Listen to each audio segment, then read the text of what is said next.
The fluorescent lights buzzed overhead, casting a harsh glow on the polished conference table where I sat, heart racing. I could feel the weight of my colleagues' gazes, a mix of expectation and judgment, as the HR manager droned on about the importance of signatures on legal documents. The words blurred together, but one phrase cut through the noise: $3.1 billion patent. It felt surreal. I was a mere cog in a vast corporate machine, yet the fate of such an immense sum hinged on a single overlooked detail: my signature. Confusion swirled inside me, a tempest of anxiety and disbelief. How could something so trivial have such monumental consequences? As the meeting dragged on, I stole glances at my coworkers, their faces a tapestry of indifferent expressions. I tried to smile to project confidence, but inside I felt like an imposter. The laughter that filled the room during the lunch break only deepened my isolation. They joked about the incident, their voices tinged with a casual cruelty that made my stomach churn. I laughed along, a hollow sound that echoed in my ears, feeling the walls of camaraderie I once believed in crumble around me. It was as if I were watching a play unfold and I was no longer a part of it. I was merely a spectator, an outsider in my own life. After the meeting, I retreated to my desk, fingers trembling as I scrolled through emails, searching for any sign of support. My heart sank further with each passing moment. I had given years of my life to this company, built relationships I thought were solid, only to find myself on the precipice of betrayal. The thought of losing my position, my identity, sent a shiver down my spine. How could the people I trusted turn their backs on me so easily? I took a deep breath, trying to steady my racing heart, but the anxiety clawed at my insides. I had to secure my position, to fight back against the tide of corporate greed that threatened to swallow me whole. But the risk of betrayal loomed large, and I couldn't shake the feeling that my colleagues were circling like sharks, waiting for the right moment to strike. I felt trapped in a web of deceit and ambition, and I was determined to find a way out, no matter the cost. This was just the beginning, and I knew I had to tread carefully, for one misstep could lead to my undoing. The muted light of the early evening filtered through the sheer curtains of my apartment, casting delicate shadows on the walls.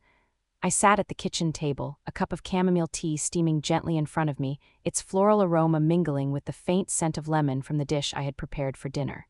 As I stirred the tea absent-mindedly, I could feel the weight of the day creeping back into my thoughts, a reminder of the unsettling laughter that had echoed in the conference room earlier. My heart ached with a mix of sadness and determination, knowing that the betrayal I felt was just the beginning. James entered the kitchen, his expression weary yet caring. He leaned against the counter, crossing his arms, his brow slightly furrowed. "Hey, everything okay? You've been quiet since lunch." "I just can't shake off what happened today, you know," I replied, my voice barely above a whisper. I could see the concern in his eyes, but there was also a flicker of frustration. I didn't want to burden him with my turmoil. It's just hard to feel supported when everyone's laughing at something that feels so serious. He sighed, running a hand through his hair, a gesture that signaled his inner conflict. "I get it, but maybe it's better to let it slide. You know how corporate politics work. It's not worth ruining your mood over it." His words stung, igniting a fire of defiance within me. I wanted to be understood, to have someone stand by me in my moment of vulnerability, but I felt increasingly isolated, as if the walls of our home were closing in. I took a deep breath, trying to steady my racing heart. "I can't just let it go, James. It's not just a joke, it's my work, my integrity." He leaned closer, his voice softening. "I'm not saying you should ignore it, just think about how it might affect you. I worry about you getting too caught up in this. You're more than your job, Olivia." I wanted to scream that my job was a part of who I was, a reflection of my hard work and dedication. But instead, silence filled the space between us, thick and suffocating. I glanced at the half-empty teacup, the steam rising like my unresolved emotions. Flashbacks of late nights spent perfecting reports flooded my mind, the countless hours I had poured into my work, only to be met with ridicule. "You're right about one thing, though," I finally said, meeting his gaze with renewed determination. "I need to confront Rebecca. I can't let this go unchallenged. It's time to stand up for what I believe in, for my integrity." James nodded slowly, the tension in his shoulders easing slightly, yet I could sense his lingering ambivalence. "Just promise me you'll be careful. I don't want you to get hurt in this process." As I watched him retreat into the living room, I felt a surge of resolve. I would not allow myself to be sidelined, not anymore. I had to reclaim my voice, my place in this corporate maze. The confrontation with Rebecca loomed ahead, and with it, the chance to reclaim not just my dignity but my sense of self. The fluorescent lights in the HR office buzzed incessantly, casting a harsh glare on the pale green walls that seemed to close in around me. The air was thick with the sterile scent of paper and the faint odor of burnt coffee from the break room nearby. My palms were slick with sweat as I waited for the HR manager to finish her phone call, each ring of the phone sending spikes of anxiety through me.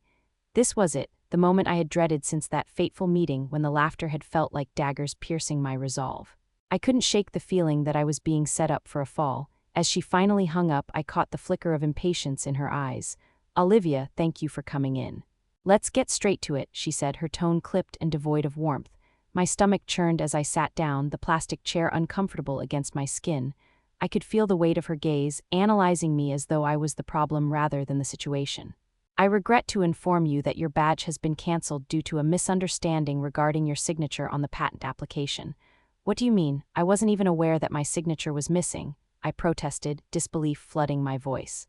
My heart raced and I could feel the heat rush to my face, a mixture of anger and confusion boiling beneath the surface. How could they do this to me? Just a few days ago, I was a valued team member, and now I was being tossed aside like yesterday's news. She leaned back in her chair, crossing her arms defensively. "It appears there was a lapse in compliance. You know how important this patent is to the company, especially given its valuation. We can't overlook any discrepancies." Her words hung in the air, heavy with corporate indifference. I took a deep breath, forcing myself to remain calm. Memories of my late nights spent ensuring every detail was perfect flooded my mind. The countless hours I had dedicated felt like they were being erased in an instant. But I submitted everything on time. I followed all the procedures. I insisted, my voice trembling with frustration. The HR manager simply shrugged, her expression unyielding. "It's not personal, Olivia, it's just business. If you wish to appeal, you'll need to provide evidence that your signature was indeed submitted." I stood there, rooted to the spot, as the reality of my situation sank in. The walls of the office felt like they were closing in. "This is beyond unfair. I've given my all to this company, and you're just going to throw me out because of a clerical error?" The disbelief in my voice echoed back at me, a reminder of how alone I felt in that moment. "You need to understand the gravity of the situation. This is a multi-billion-dollar patent, and we cannot afford to be lenient. This is just a formality, but I advise you to consider your next steps carefully," she said, her tone icy and final. As I left the office, the door clicked shut behind me, sealing in my despair. My heart pounded painfully in my chest, and I felt a wave of nausea wash over me. In the break room, the chatter of my colleagues seemed distant, as if I were submerged underwater. The smell of stale donuts filled the air, mixing with the bitter taste of betrayal in my mouth. I overheard snippets of conversations, laughter echoing from the other side of the wall, and it felt like a cruel joke. I had just been deemed unworthy, a casualty of corporate politics, while they carried on with their lives, blissfully unaware of the storm brewing around me. "Did you hear about Olivia?" I caught a colleague whispering, the words slicing through me like a knife. My heart sank at their casual tone, and I felt my resolve harden. I was not going to be the punchline of their jokes. I would fight back, but first, I had to gather my strength and figure out my next move. The injustice I faced today was just the beginning of the battle I was prepared to wage against the very system I had devoted my life to. This was not how my story would end.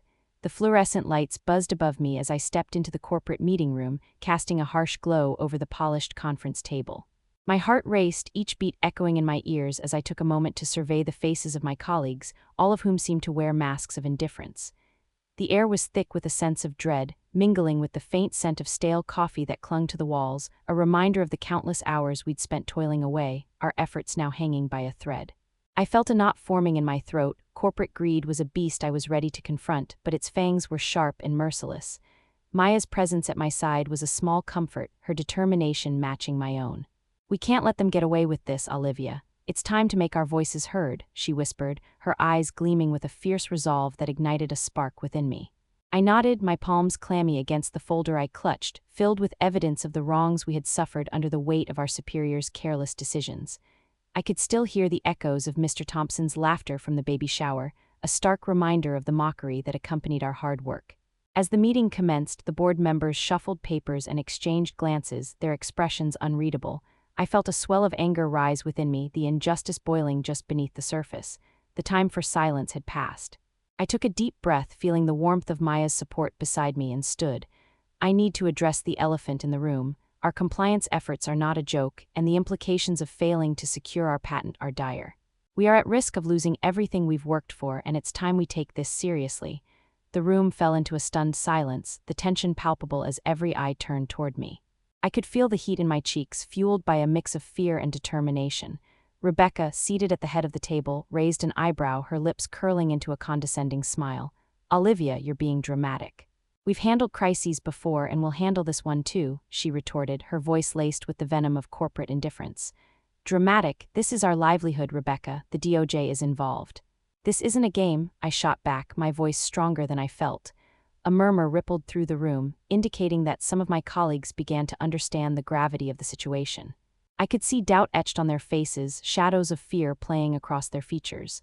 They were beginning to realize that loyalty to the company could cost them their integrity.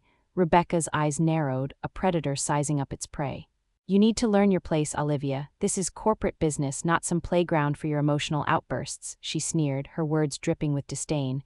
I felt the sting of her comment, but it only fueled my resolve. I would not back down, my heart pounded in my chest, and I could feel the weight of my colleagues' expectations pressing down on me. This was the moment that could change everything. After the meeting, Maya and I retreated to her apartment, the walls adorned with quotes about empowerment and resilience. The contrast between her warm, inviting space and the cold corporate world we had just left was stark. I sank onto her couch, running my fingers through my hair, frustration bubbling to the surface. What do we do next? They won't listen to us. Maya leaned forward, her eyes bright with determination. We gather everything we have, emails, reports, any documentation that highlights their negligence. We'll create a presentation that lays it all out. If they won't listen in person, we'll make them listen. Her passion was infectious, igniting a fire in my gut that had been dormant for too long. I nodded, feeling the adrenaline surge within me.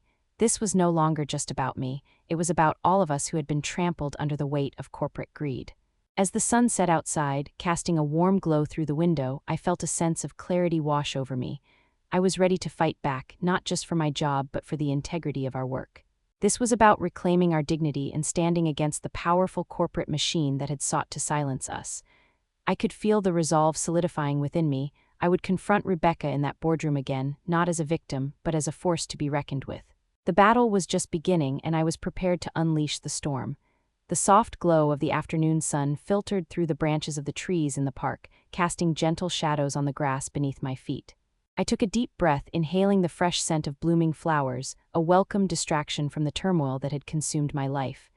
I had hoped that being outside would ease my restless mind, but the weight of my recent actions lingered like a persistent cloud, casting shadows over my thoughts. As I sat on a bench, I could feel the warmth of the sun against my skin, yet inside, my heart felt cold and heavy. Maya arrived a few moments later, her expression a mix of concern and encouragement.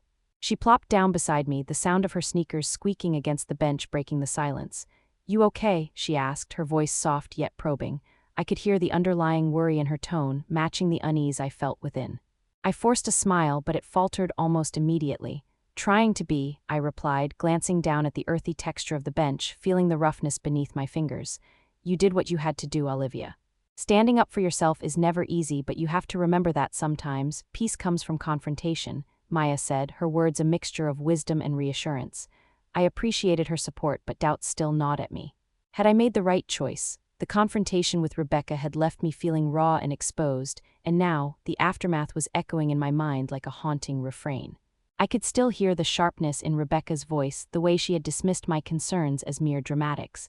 "What if it all backfires?" I murmured, my voice barely above a whisper.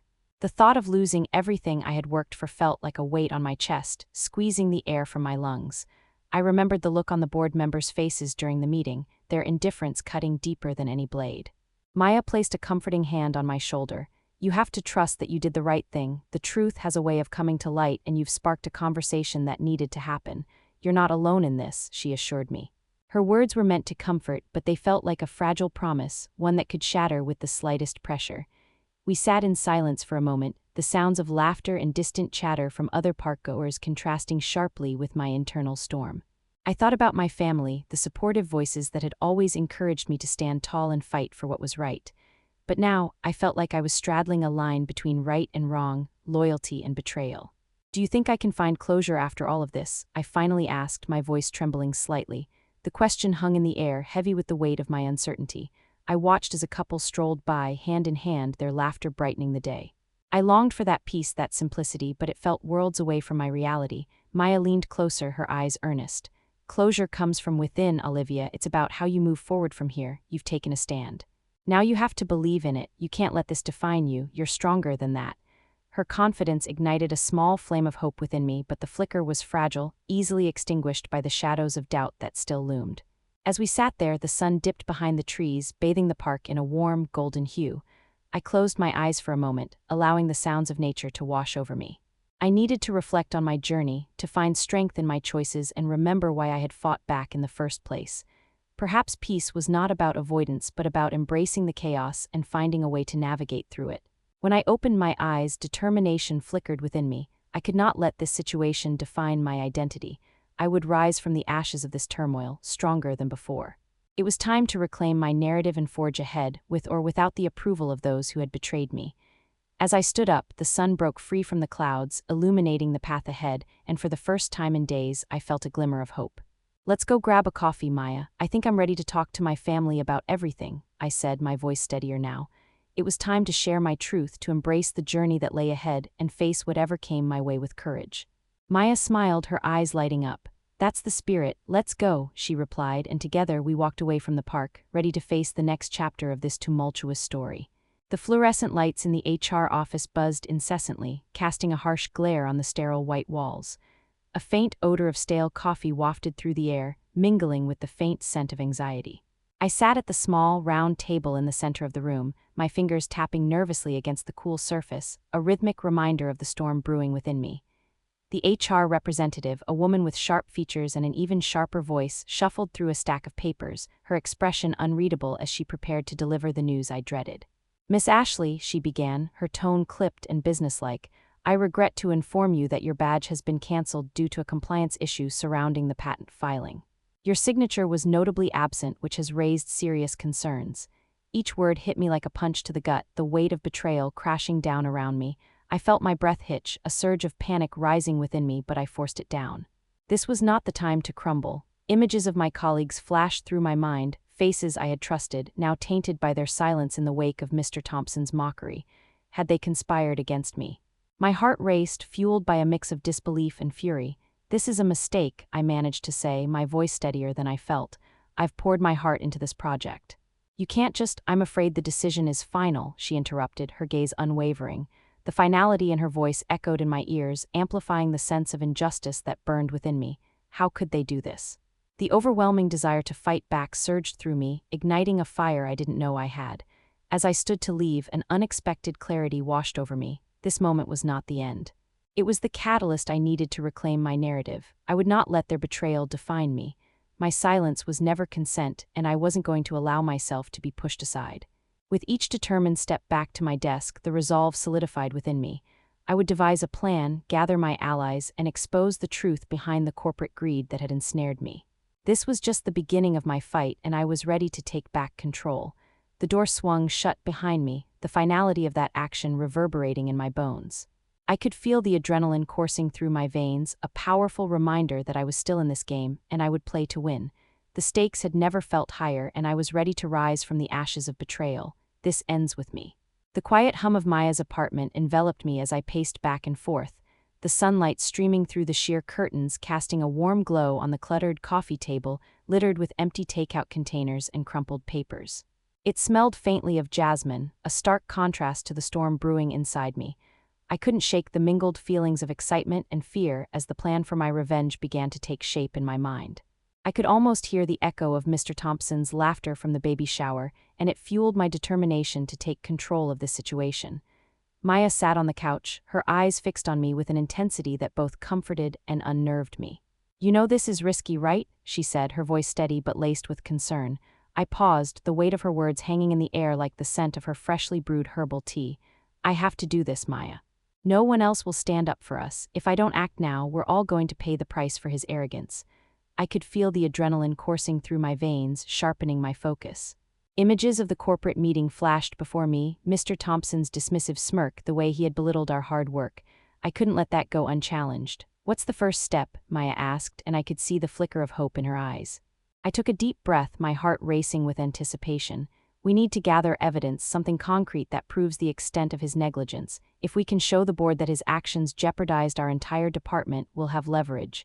As I spoke, I could feel the tension easing from my shoulders, replaced by a sense of purpose. I began jotting down ideas, my fingers flying over the notepad as I sketched out a rough outline of our strategy. A part of me was terrified of the consequences, but another part craved the thrill of taking control of my destiny. We'll need allies too, I continued, glancing up at Maya. People who will back us up when we bring this to light. Maya nodded, her expression shifting from concern to fierce determination. I'll help you talk to the others. We can't let fear hold us back. This ends with him, not us. Her support bolstered my resolve, and I felt a fire ignite within me. We would expose the truth, and in doing so, reclaim our agency from the corporate machine that had threatened to swallow us whole. The plan was forming, each detail solidifying like a structure rising from the ashes of betrayal. I could already envision the confrontation looming ahead, the moment I would finally confront Mr. Thompson and demand accountability. This was the beginning of my fight, and I was ready to face whatever came next. The boardroom was a battleground, the air thick with tension as I stood at the head of the long, sleek table. My heart raced, each beat echoing in my ears like a war drum, urging me forward. The walls, adorned with corporate accolades and motivational posters, seemed to close in on me, the fluorescent lights flickering above like a warning. Rebecca sat at the opposite end, her expression a carefully crafted mask of poise, but I could see the flicker of unease in her eyes. Today was the day I would expose the truth, and I would not let her power intimidate me any longer. I took a deep breath, the scent of polished wood mixing with the faint aroma of coffee lingering in the air. Thank you all for being here today, I began, my voice steady despite the storm raging inside me. We need to address the elephant in the room, the mockery of our work and the serious implications of the DOJ's involvement. This is not just a trivial matter, it affects all of us. The board members shifted in their seats, their expressions ranging from confusion to intrigue. I could feel the weight of their gazes, some supportive, others skeptical. I flashed a quick glance at Maya, who stood just outside the door, a silent cheerleader in the background. Her presence bolstered my confidence, reminding me of the late nights we had spent strategizing about this very moment. Rebecca, I continued, locking eyes with my mother across the room, you've been instrumental in creating an atmosphere where our hard work has been belittled and dismissed. You prioritize your status over our integrity, and that needs to change. Her eyes narrowed, and I could see the muscles in her jaw tighten. Olivia, this is highly inappropriate, she replied, her voice dripping with condescension. You're overreacting to a situation that's been blown out of proportion. I took a step closer, fueled by the frustration of years of being undervalued. No, I am not overreacting. You've turned our achievements into a punchline for your advancement, and I refuse to be part of that narrative any longer. This ends with me. The intensity of my words hung in the air, a declaration that reverberated off the walls. The murmurs from the board members intensified, a mix of surprise and concern. I could see Mark's eyes widen, a glimmer of support sparking to life within them. I pressed on, feeling a surge of adrenaline as I laid out the evidence I had collected, the emails, the meeting notes, the very compliance report that sparked this whole debacle. This isn't just about us, this is about accountability. We owe it to ourselves to stand up against the toxic culture that has been allowed to fester under your leadership, Rebecca. I could feel the heat rising in my cheeks, but I embraced it. This was my moment. As I spoke, I noticed Rebecca's facade cracking, her confident demeanor faltering for the first time. You have no idea what you're doing, Olivia. You're jeopardizing your career for a misguided sense of justice, she spat, her voice rising with each word. Maybe so, but at least I'll know I fought for what's right. I won't let fear dictate my actions any longer. The finality of my statement hung in the air, a challenge to her authority. I could feel my pulse quickening, the thrill of standing up for myself washing over me. In that moment, I realized that I wasn't just fighting for my job, I was reclaiming my identity, my worth. The board members leaned forward, their eyes locked on the unfolding drama. I could see the tide beginning to turn, and I knew I had them. I had taken control of the narrative, and as I stood there, I understood that this confrontation was not just about corporate betrayal, but about my own transformation. I was no longer the passive player in this game. I was ready to fight back, and I would not back down until the truth emerged from the shadows. In the aftermath of my confrontation with Mr. Thompson, the office buzzed with a mix of fear and exhilaration. I could feel the weight of my actions pressing down on me, a double-edged sword that had cut through the silence of complacency but also stirred the waters of corporate politics. Whispers filled the air, colleagues casting glances my way, some filled with admiration, others with apprehension. The scent of burnt coffee wafted through the break room, a familiar reminder of the chaos that had unfolded, but today it felt different, charged with a sense of change. I sat in a quiet cafe, the soft clinking of cups and hushed conversations creating a cocoon of warmth around me. It was here that I reflected on the storm I had unleashed. The fallout from my confrontation had been swift. The board had initiated an internal review, and the DOJ's investigation loomed larger than ever. I recalled the expressions on my colleagues' faces as I stood my ground, their mix of fear and courage igniting something within me. I had ignited a spark, and now it was up to all of us to fan the flames of change. As I sipped my coffee, I found myself smiling at the thought of how far I had come. I had taken a stand, refusing to be a mere pawn in a game of corporate greed. My phone buzzed, a message from Maya lighting up the screen. "We did it, Olivia, they're finally listening." My heart swelled with pride, knowing that my actions had inspired others to speak up. The chaos of the past few weeks had forged a bond among colleagues, a shared resolve to uphold our integrity. But amidst the satisfaction, a lingering doubt crept in. Had my actions gone too far? I thought of the potential consequences, the risk of retaliation lurking in the shadows of the corporate world. My mind flashed back to Mr. Thompson's warning, a reminder that the fight wasn't over. I had to remain vigilant, ready to navigate the turbulent waters ahead. Yet, I felt a sense of closure beginning to settle in, a quiet confidence that I had done the right thing. As I packed my things to leave the cafe, I took one last look around, soaking in the atmosphere of camaraderie and resilience. I knew I was no longer alone in this fight. In standing up for the truth, I had not only reclaimed my identity but had also inspired others to join me. I stepped out into the bustling streets of New York, the sun shining brightly overhead, illuminating the path ahead. The chaos of the corporate world would continue, but I was ready to embrace whatever came next, armed with the knowledge that my voice mattered, and together we could create a ripple of change.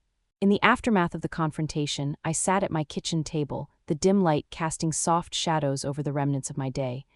The scent of burnt coffee lingered in the air, a reminder of the chaos I had navigated. As I reflected on the journey, a sense of hope began to blossom within me. I had faced the darkness and emerged stronger, ready to share my story with others who might find themselves in similar battles against corporate greed and betrayal. My heart raced with anticipation as I opened my laptop, the cool metal beneath my fingers grounding me. The words flowed easily as I began to document my experiences, determined to inspire others not to remain silent in the face of injustice. With each keystroke, I felt a sense of liberation wash over me. I was no longer just a victim of circumstance, I was a voice for change. I envisioned my story reaching countless individuals, encouraging them to reclaim their narratives and stand up for what was right. The adrenaline surged through me, fueling my resolve to create a platform where others could share their experiences too. I could almost hear the echo of my colleagues' support, the whispered encouragement from those who had stood by me. As I prepared to upload my first video, I paused, taking a moment to breathe in the significance of what I was about to do.